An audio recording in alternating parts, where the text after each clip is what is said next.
우리 옆에 있는 분들과 인사해 볼까요? 참 잘 오셨습니다. 예수님의 사랑으로 사랑합니다.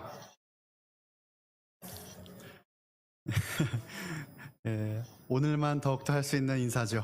우리 잊으면 안 되는 인사. 메리 크리스마스 한번 합시다. 옆에 있는 분들과 메리 크리스마스. 우리 주님 태어나셨습니다.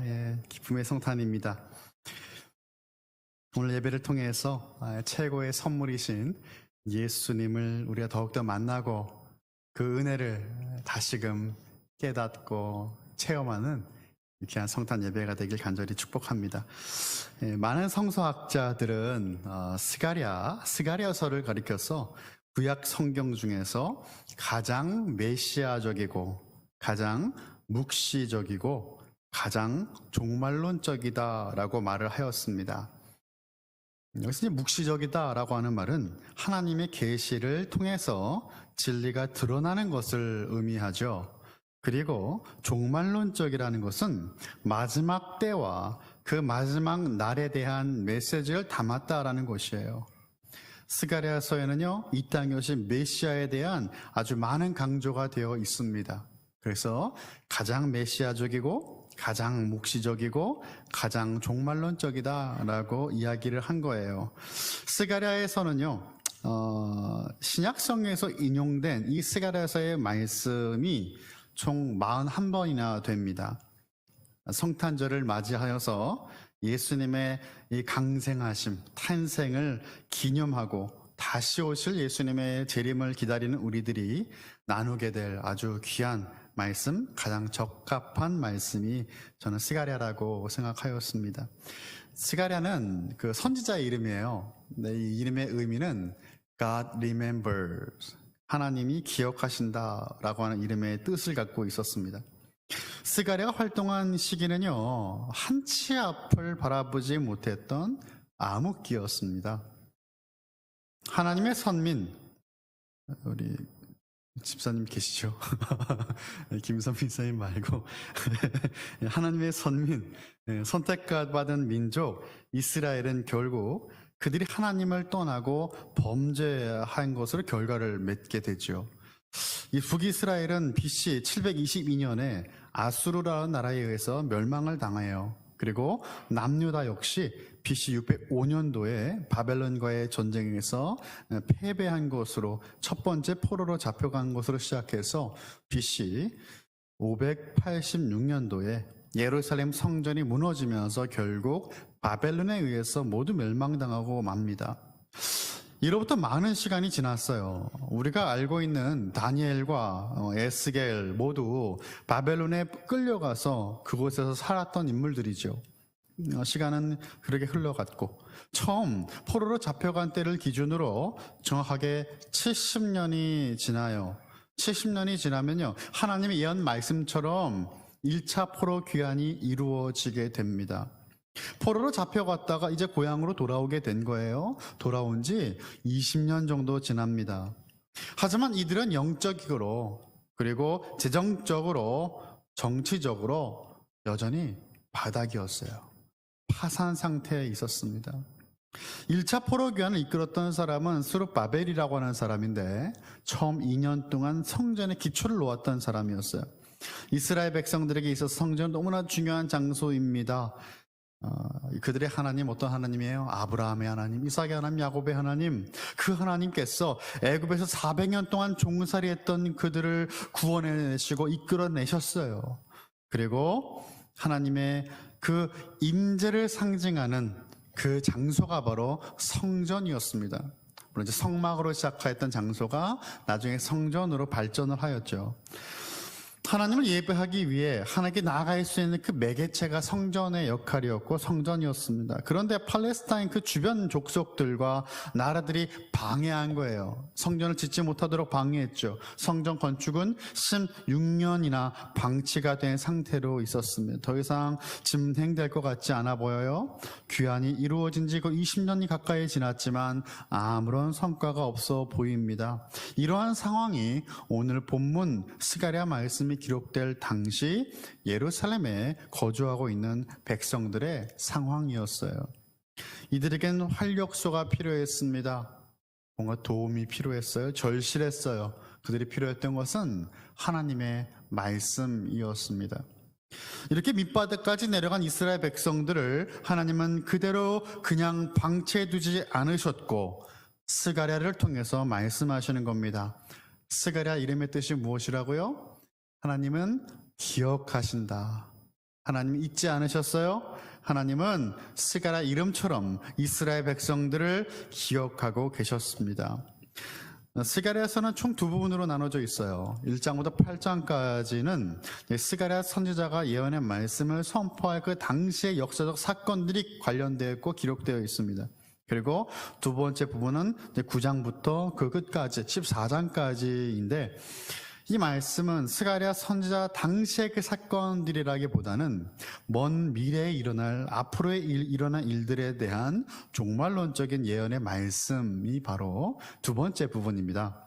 오늘 우리가 함께 나눌 말씀이 9장이에요. 종말론적인 말씀에 해당됩니다.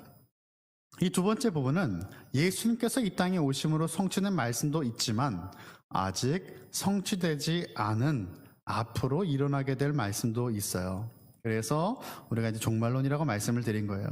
스가랴서가 후반부로 넘어오면서 강조하는 부분이 또 있는데 그것은 여호와의 날이라고 하는 말입니다. 아마 들어보셨을 거예요. 여호와의 날. 그 날이라고 되어 있는데 이 여호와의 날은 바로 종말의 날을 의미하죠. 성도들에게는 그 마지막 날이 온전한 구원을 이루는 날로 여겨지는 반면에 예수님을 믿지 않는 사람들에게는 마지막 날은 심판의 날이 될 것입니다. 여호와의 날은 여호와께서 임하셔서 심판과 회복을 이루시는 날이에요. 오늘 본문도 여호와의 날 하나님 임재하시는 그 날이라고 하는 주제로 말씀을 살펴볼 수가 있는데 여러분 말씀의 시작은 이렇게 시작됩니다. 우리 9절의 말씀 한번 같이 읽어볼까요? 시작. 시온에 따라 크게 기뻐할지어다 예루살렘에 따라 즐거이 부를지어다 보라 내 왕이 내게 임하시나니 그는 공의로우시며 구원을 베푸시며 겸손하여서 나귀를 타시나니 나귀의 작은 것 곧 나귀 새끼니라. 아멘. 시온에 따라 크게 기뻐할지어다 예루살렘에 따라 즐거이 부를지어다 라고 말씀하잖아요. 여기서 이제 시온이라고 하는 지명은 예루살렘에 위치한 산이죠. 원래는 여부수족 속의 영토였고 요새의 이름이었는데 이것을 정복한 다윗이 다윗 성이라고 이제 부르기 시작했죠. 그리고 이곳에 언약궤를 안치하게 되면서 시온은 자연스럽게 하나님이 거하시는 곳이라는 의미가 담겨지게 됩니다. 그리고 시온은 예루살렘의 중심이 되기 시작하죠. 시온 성 하면 이제 다윗 성이라고 하는 의미도 있지만 예루살렘 전체를 아우르는 의미가 됩니다. 시온의 딸이라고 그랬죠. 그러면 아들들은 뭔가 이렇게 생각할 수 있는데 이제 히브리어를 보면 그 이제 각 단어마다 남성형, 여성형으로 구분이 돼요. 그런데 이 도시를 가리키는 그 말은 여성형이에요. 그러니까 시온의 딸이라고 하는 것은 어떤 여성만 지칭하는 것이 아니고 시온에 살고 있는 모든 하나님의 자녀들, 하나님 나라의 백성을 의미하는 겁니다. 그래서 예루살렘 백성, 하나님 나라의 백성, 그 모든 이들이 크게 기뻐하며 즐거워하는데 그 이유를 우리에게 설명하고 있어요. 저는 오늘 두 가지의 이유를 함께 나누면서 성탄절을 주님 앞에 기뻐하기 원합니다. 첫 번째, 우리를 위해 이 땅에 태어나신 메시아는 겸손의 왕으로 오셨어요. 이 땅에 오신 메시아는 겸손의 왕으로 오셨다라고 하는 그 사실이 크게 기뻐할 수 있는 이유가 되었습니다. 우리는 너무나 익숙하잖아요. 겸손의 왕 너무나 많이 들어봤는데 이게 그렇게 기쁠 일인가? 라고 생각할 수 있겠지만 우리가 타임머신을 타고 그 당시의 그 현장에 딱 간다면 이건 너무나 놀라운 일이 되는 거예요. 이들이 하나님의 승리와 메시아의 오심을 기뻐하며 찬양하는데 여러분 크게 기뻐하고 즐거워하는 모습이 스가랴서 2장과 연결됩니다. 스가랴서 2장 10절의 말씀인데요. 제가 읽어볼게요. 시온에 따라 노래하고 기뻐하라. 이는 내가 와서 내 가운데 머무를 것임이라 라고 말씀하고 있어요. 근데 이 말이 사람의 말이 아니고 하나님의 말씀입니다. 제가 그 앞부분은 이제 읽지 않았는데 하나님의 말씀이 지금 임했는데 뭐라고 말씀하시는 거예요? 시온에 따라 노래하라, 기뻐하라. 이유가 무엇입니까? 내가 와서 내 가운데 머무를 것입니다 라고 말씀하는 거예요. 내가 올 거다. 내가 너희들 가운데 임할 것이다. 이스라엘 백성들아 노래하고 기뻐하라 라고 말씀하는 그 말씀이 성취가 바로 9장 9절이에요. 다시 말해서 오늘 우리가 읽은 그 본문의 말씀, 거기서 말씀하고자 하시는 것은 바로 약속을, 언약을 성취하시는 하나님의 모습을 우리에게 밝히 드러내고 계십니다. 우리가 기뻐하고 기뻐할 것은 약속을 성취하시고 이 땅에 오신 예수 그리스도임을 알았기 때문이죠.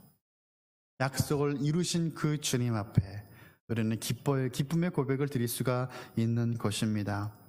약속을 성취하신 하나님, 그런데 언제일까요? 오늘 말씀에도 보니까 여호와의 날에, 그 날이 되면 분명 하나님은 승리하실 것이고 그 날이 되면 모든 백성들을 구원하실 것이다 라고 말씀을 하시는 거예요. 메시아의 오심을 예언하는 겁니다. 하나님은 이스라엘에게 회복을 약속하셨고 이제 이 일이 누구에게 일어나요?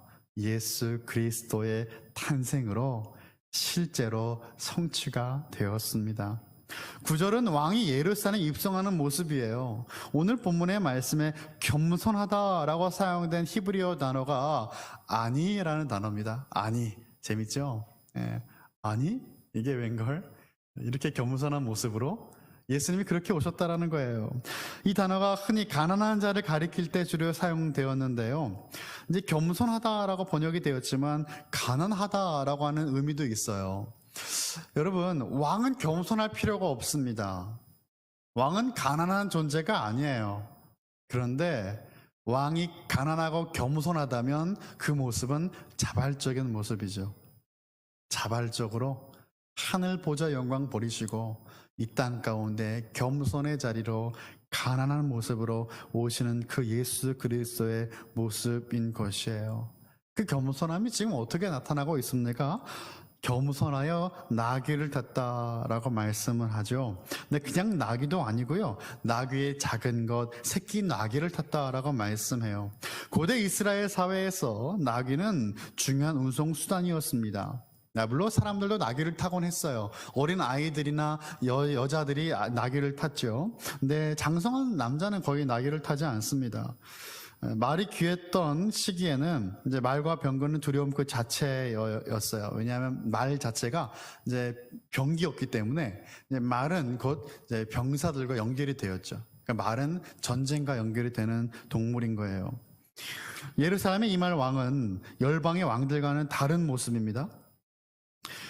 자신의 이름을 높이려고 착취하려고 억압하려는 왕의 모습이 아니라는 말이에요. 전쟁에서 승리한 왕은 앞장서 선두에서 멋진 말을 타고 군사들의 호의를 받으면서 입성하죠. 그런데 그냥 오지 않고요. 전쟁에서 잡아온 포로들을 포박해서 끌어오면서 자신의 위엄을 아주 나타내는 거예요.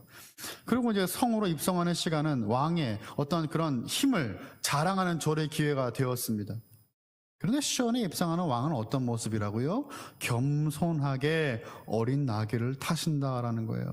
메시아가 새끼 나귀를 타고 오신다라는 것은 이 세상을 짓밟고 군림하기 위한 왕이 아니라 오히려 겸손하게 자기를 낮추고 세상 사람들을 섬기기 위해 이 땅에 오신 왕이라는 것을 우리에게 보여주는 모습이죠. 예수님께서 그 말씀하셨어요. 마가복음 10장 45절의 말씀 보니까 인자가 온 것은 섬김을 받으려 함이 아니라 도리어 섬기려 하고 자기 목숨을 많은 사람의 대속물로 주려 함이니라 라고 말씀합니다. 예수님께서 이 땅에 오신 것은 섬김을 받으려 함이 아니고 오히려 섬기기 위해서였다라고 말씀하시는 거예요. 나귀를 타고 예루살렘에 오신 말씀은 마태복음 21장을 보면 예수님에 의해 온전히 성취가 되죠. 여보세요. 종료주일에 우리가 이 말씀 많이 나누지 않습니까?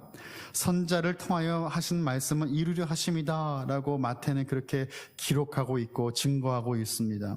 온 이스라엘 앞에서 예루살렘에서 입성하실 때 예수님은 자신을 나타내셨고 스가랴의 말씀도 성취가 된 거예요. 나귀를 타신 것 외에도 예수님께서 겸손의 왕으로 이 땅에 오셨다라는 거 하는 것은 예수님이 어디에서 태어나셨는가를 보면 알 수 있습니다. 예수님 왕궁에서 태어나셨습니까? 아니에요. 냄새나는 마구간에서 태어나셨어요. 그리고 구유에 누이셨습니다. 여러분, 구유가 뭡니까? 우리가 이제 그런 성탄 카드나 성화를 보면 아주 이쁘고 단정하게 구유가 꾸며져 있죠. 여러분, 구유는 짐승들이 음식을 먹는 여물통이잖아요. 말 밥통이에요. 깨끗할 수가 없어요. 냄새가 나고 더러운 곳, 그것이 바로 구유였습니다. 이 땅에 오실 필요가 없는 분이 이 땅에 오셨고, 그렇게 할 필요가 없는 분이 겸손의 자리에 앉으신 겁니다. 제가 존경하는 영국 설교의 황태자라고 불려주시는 분이 있는데, 그분의 이름은 찰스 스펄전 목사님이에요. 이 찰스 스펄전 목사님은 예수님께서 구유에 누이신 이유를 이렇게 설명하였어요. 예수님은 구유에 누이신 채로 우리와 같이 고통을 당하며 나약함을 느끼는 인간이 되셨습니다. 예수님은 구유에 누이신 채로 죄인들의 친구가 되셨습니다. 수고하고 무거운 짐진 자들은 다 그에게로 나아오십시오. 마음이 상하고 가난한 사람들은 다 그에게로 오십시오. 자신을 멸시하고 다른 사람들에게서 멸시받는 사람들은 다 그에게로 오십시오. 구유에 누이신 예수님이 여러분의 손길과 눈길을 마다하지 않습니다. 솔로몬의 보좌는 우리를 두렵게 할지 모르지만 다윗의 자손이 누이신 구유는 우리를 기꺼이 초대합니다. 예수님께서는 우리가 다가갈 수 있도록 자신을 내어주셨기 때문입니다 라고 설명을 하였습니다. 우리 모두를 끌어안기 위하여 예수님은 구유에서 태어나셨어요. 솔로몬의 화려한 보좌가 우리를 구원하지 못합니다. 하지만 더럽고 냄새날 수 있는 그 동물의 여물통 구유는 우리를 구원할 수 있습니다. 사랑하는 성도 여러분, 우리는 예수님을 믿고 따르는 사람들이에요. 나는 예수님 믿는 사람입니다. 나는 크리스천입니다 라고 우리는 다른 일에게 우리 자신을 소개할 때가 있죠. 그런데 예수님께서 계신 그곳에 우리도 함께 있습니까? 화려한 솔로몬의 보좌를 우리는 더 원할 것입니다.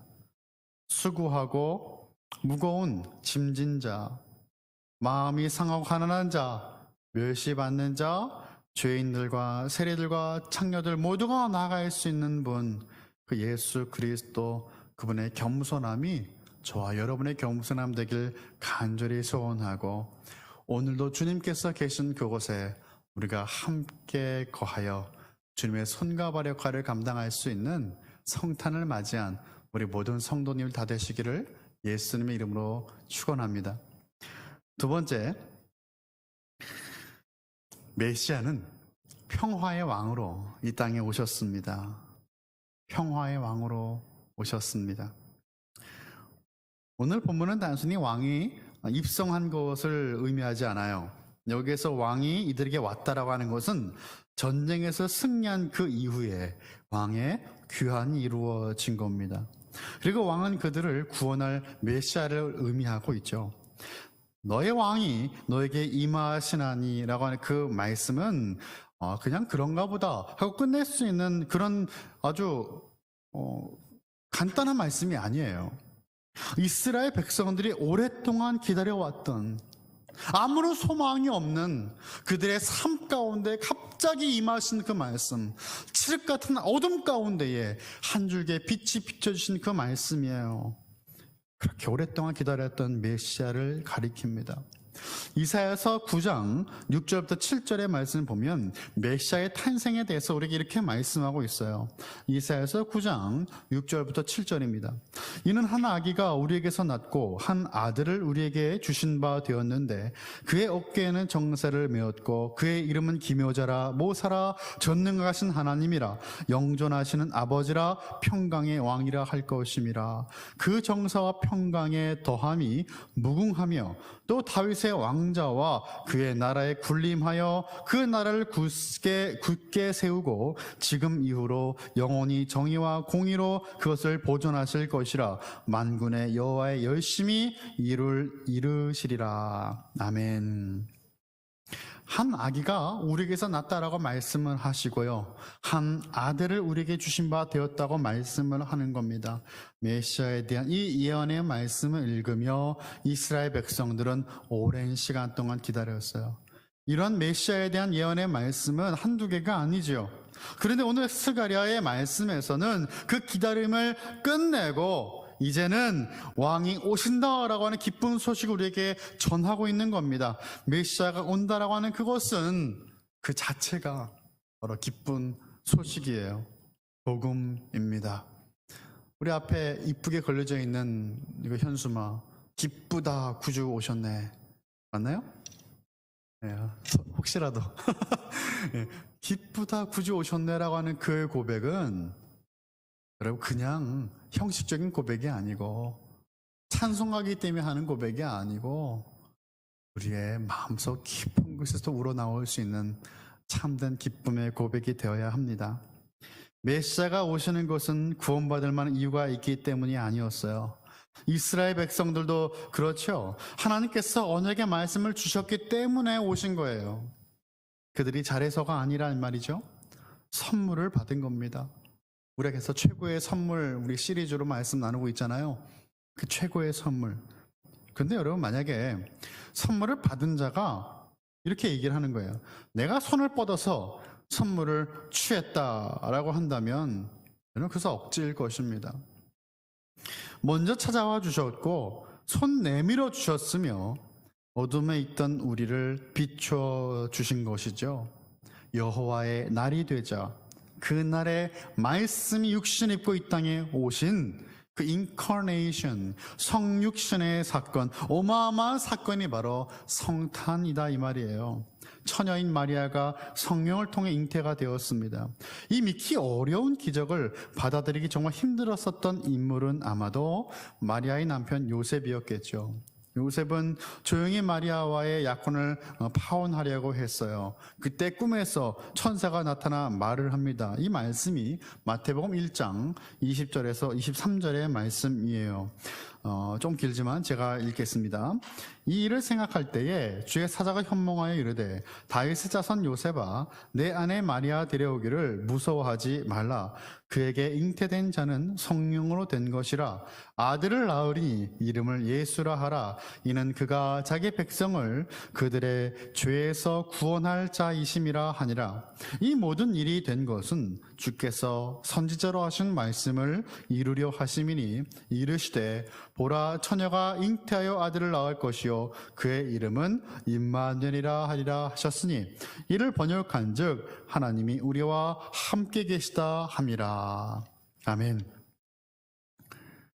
꿈에 나타난 천사는 그의 이름을 예수라 하라고 전달하였습니다.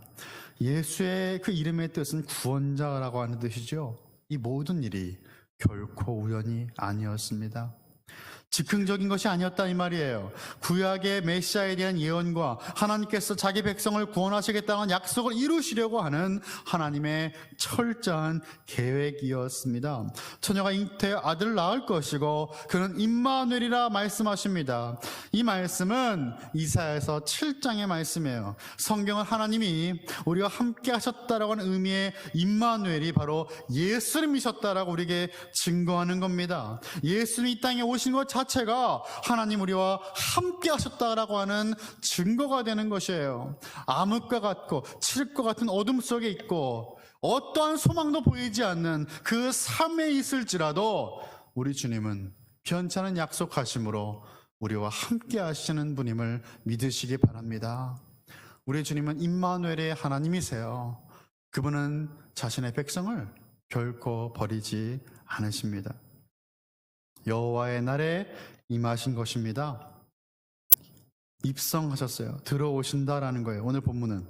오늘 이 본문에서 완벽한 그 메시아신 예수님을 가리키고 있는데, 예루살렘에 들어오시는 그 왕에 대한 묘사를 9절에 보시면요, 세 개의 모습을 우리에게 증거하고 있어요. 첫 번째는 공의롭다라고 증거하고, 두 번째는 구원을 베푸신다라고 증거하고 있고, 세 번째는 겸손하다라고 말하고 있죠. 세 번째 겸손 우리가 이야기했으니까 앞에 두 가지만 우선 살펴보면, 공의롭다라고 하는 것은 절하나 원하나 치우치지 않는 것을 의미해요.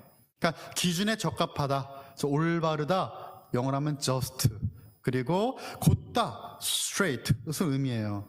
바로 다음에 그 왕의 속성이 베푸시는 모습이 바로 이제 구원을 베푸는 모습으로 등장하죠. 공의롭게 구원을 베푸는 왕이에요. 절하나 오르나 치우치지 않고 옳고 곧게 구원을 베푸는 왕의 모습입니다. 만약 구원을 베푸는 왕이 불의하다면 그 왕을 어떻게 믿을 수가 있겠습니까? 하지만 하나님은 그런 분이 아니시라는 거예요. 하나님은 절하나 오르나 치우치지 아니하시는 분이다. 하나님은 믿을 만한 분이다라고 말씀하십니다. 약속을 지키시는 분이다. 무엇보다 우리를 사랑하시는 분이다. 그래서 독생자 아들도 내어줄 수 있는 분이 하나님이시죠. 공의롭다라고 하는 것과 구원을 베푼다라는 것은 함께 생각할 수 있는 의미예요. 그는 구원을 가져오시며 공의로 통치하셨습니다. 왕이 입성한다라고 하는 것은 전쟁에서 승리하고 돌아오는 귀환을 의미한다 말씀을 드렸어요. 시온의 회복이 이루어지는 것입니다. 시온, 예루살렘 어떤 상황이라고요? 성전이 파괴되었습니다.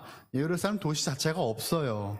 아예 모든 걸 사라져버린, 아무것도 남지 않은 그 장소에, 그곳에 이제 하나님께서 대적을 물리치시고 승리하셔서 그것을 회복시키신다라는 말씀이고요. 뿐만 아니라 다시는 대적이 침입하지 못하게 보호하신다라고 하는 말씀입니다. 10절 한번 볼까요? 10절의 말씀이 이렇게 말씀되어 있어요. 내가 에브라임의 병거와 예루살렘의 말을 끊겠고 전쟁하는 활도 끊으리니 그가 이방 사람에게 화평을 전할 것이요 그의 통치는 바다에서 바다까지 이르고 유브라데 강에서 땅끝까지 이르리라 라고 말씀합니다. 이 말씀은 장차 예수 그리스도께서 오시는 재림을 우리에게 소개합니다. 예수님께 다시 오실 때에 우리 주님은요, 병거, 말, 활과 같은 모든 이 전쟁의 도구들을 끊으실 거라는 거예요. 파괴하실 거라는 말씀입니다. 그리고 이제는 화평을 선포하시는 거예요. 우리 주님의 통치가 펼쳐지는 것입니다. 어떻게? 공의와 그리고 구원을 베푸시는 그 하나님의 온전한 통치, 겸손하게 왕으로 오시는 그 예수 그리스도의 통치가 임하게 될 것이다 라고 말씀을 하는 것이죠. 11절의 말씀을 또 보겠습니다. 또 너로 말할진대 내 언약의 피로 말미암아 내가 내 갇힌 자들을 물 없는 구덩이에서 놓았나니 라고 말씀하죠. 갇힌 자들은 포로 공동체를 의미하죠. 포로로 잡혀간 자들, 물 없는 구덩이라고 했어요. 구덩이에 물이 없어요. 포로의 비참한 상황을 의미합니다. 이것은 마치 요셉이 구덩이에 빠져 있는 모습, 그리고 누명을 쓰고 옥에 갇혀져 있는 모습과 비슷하죠. 창세기 37장과 창세기 39장의 말씀에 기록되어 있죠. 바벨론에서 돌아온 것은 제2의 출애굽과도 같은 하나님의 구원 사건입니다. 오늘 보면 15절의 말씀을 보면 이렇게 기록되어 있는데요. 만군의 여호와께서 그들을 호위하시리니라고 말씀합니다. 이 땅을 창조하시고 만군의 여호와, 만왕의 왕이신가 하나님께서 이스라엘 백성들의 앞에 서서 앞장서서 그들을 인도하시고 계시다라고 하는 모습이에요. 하나님은 돌아오는 백성들을 그저 돌려보내시기만 하는 것이 아니고 끝까지 보호하시고 이끌어 주시는 하나님이시다라는 겁니다. 물 없는 구덩이에 빠져서 구원의 소망이 없는 우리에게 우리 주님은 소망을 주셨어요. 구원을 약속하십니다. 12절의 말씀인데요. 갇혀 있으나 소망을 품는 자들아 너희는 요새로 돌아올지니라 내가 오늘도 이르노라 내가 내게 갑절이나 갚을 것이라 라고 말씀합니다. 이제 포로로 끌려갔던 백성들은 안심하고 집으로 돌아와도 되는 거예요. 우리가 주님께로 돌아오지 못할 이유는 없습니다. 미국 성도들은요, 이제 자기 자신은 크리스천이라고 소개를 해요. 그런데 신앙생활을 하지 않아요. 그런 분들이 참으로 많습니다. 근데 이들이 교회를 가는 날이 딱 2번 있어요. 1년에. 언제일까요? 잘 아시네요. 부활절과 성탄절은 교회를 간다고 해요. 물론 우리 성도님들은 그런 분들이 안 계시지만 우리는 이 메시지를 우리의 마음에 새기고 주님의 마음을 전해야 돼요. 주님께로 돌아오지 못할 사람들은 없습니다. 우리 주님께로 돌아가야 한다 그 말이에요. 왜요? 우리 주님은 이 땅에 오신 그 이유 자체가 우리를 구원하시게 오셨기 때문이에요. 이스라엘에 돌아올 집이 되어주시는 분, 이스라엘의 집이 어떤 곳입니까? 바로 성전 아닐까요? 그런데 이스라엘이 집 나간 그들이 집으로 돌아오게끔 인도하시는 우리 주님은 집 대신 성전 대신 예수 그리스도께로 인도하시는 거예요. 집 나간 탕자의 이야기 우리는 기억하고 있습니다. 아버지의 품으로 돌아오는 그 이야기가 우리에게 참 감동을 와닿죠. 그런데 그들이 정말로 돌아야 될 품은, 그 아버지의 품은 예수 그리스도이시라는 것을 우리는 기억해야 합니다. 평강의 왕은 백성을 위해 싸우시고 그 결과 승리의 구원과 평화의 안식을 가져오시는데, 이런 평화는 히브리어로 샬롬입니다. 샬롬 많이 들어보셨죠? 샬롬은 원수된 관계가 회복되었을 때 누리는 화평, 평화를 의미해요. 그래서 우리는 하나님과의 샬롬의 관계가 되었어요. 원수가 된 관계였지만 예수 그리스도를 통해서 원수된 관계가 회복되었습니다. 이 회복된 관계가 샬롬이에요. 그리고 이 샬롬은 바로 예수 그리스도의 복음으로 말미암아 사람과 사람 사이에 가능하게 되는 화평과 평화가 되었어요. 그 목자들이 예수님의 탄생을 알릴 때 천사들의 메시지 우리는 기억합니다. 누가복음 2장 13절부터 14절의 말씀인데요. 우리 지난주에 이어서 한번 우리 같이 읽어볼까요? 시작. 호련히 수많은 천군이 그 천사들과 함께 하나님을 찬송하여 이르되 지극히 높은 곳에서는 하나님께 영광이요 땅에서는 하나님 기뻐하시는 사람들 중에 평화로다 하니라. 아멘. 그렇습니다.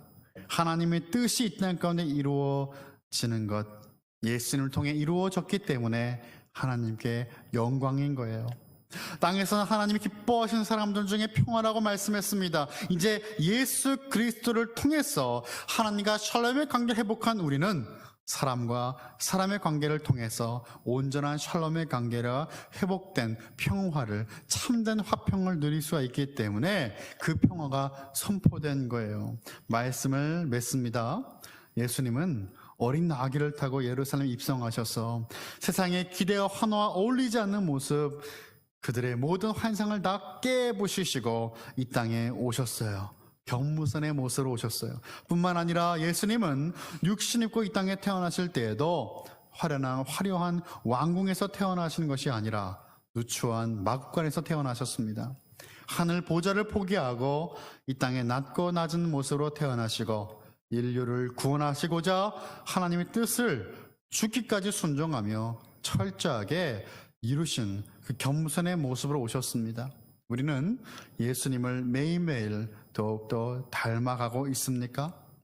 겸손한 예수 그리스도의 모습을 닮아가며 평화의 왕으로 오신 주님을 바라봄으로써 다시 오실 주님과 우리를 통해서 이루어오실 하나님의 그 나라를 더욱더 바라볼 수 있는 저와 여러분, 우리 모든 칼빈의 권속들이 다 되시기를 예수 그리스도 이름으로 간절히 축원합니다. 기도하겠습니다. 사랑하는 하나님 아버지 감사합니다. 베들레헴 에브라다 구유에 누이신 예수님, 주님의 겸손하고 고귀한 사랑과 그 희생을 마음에 깊이 새기며 성탄의 기쁨을 누리게 하여 주시옵소서. 겸손의 왕으로 평화의 왕으로 이 땅에 오신 예수님을 날마다 닮아가기 간절히 소원합니다. 무엇보다 예수님이 다시 오실 재림을 바라보며 우리 안에 이루신 참 평화를, 그 피스를, 샬롬을 매일 소망하며 간구하는 모든 칼빈의 성도들, 하나님 나라 백성이 다 될 수 있도록 인도하여 주시옵소서. 임마누엘 우리와 함께 하신 예수님의 이름으로 기도하옵나이다. 아멘.